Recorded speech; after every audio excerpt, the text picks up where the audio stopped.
নাপায় বাওনা বুলি কাকো ক'ব তেওঁলোকৰ কংগ্ৰেছৰ গোটেই ব্যক্তিসকলৰ মানসিকতাৰ তীব্ৰ স্খলন হৈছে তেওঁলোকে জানে যে নিৰ্বাচনত হাৰিব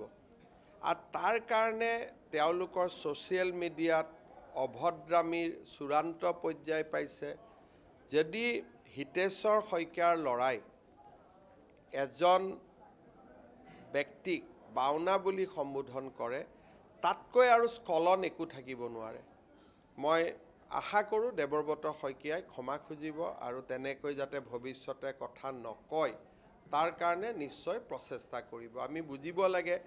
যে মুখ্যমন্ত্ৰীৰ ঘৰত জন্ম লোৱা মানেই আমি নিজে কোনো ৰজা হৈ যোৱা নাই আমি ৰজা আনবিলাক প্ৰজা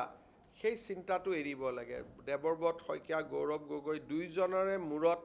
এই চিন্তাটো বহুত সোমাই থাকে যে আমি ৰজাৰ সোণৰ চামুচ লৈ জন্মিছোঁ গতিকে তেওঁলোকে সকলোকে যিকোনো ব্যৱহাৰ কৰিব পাৰিব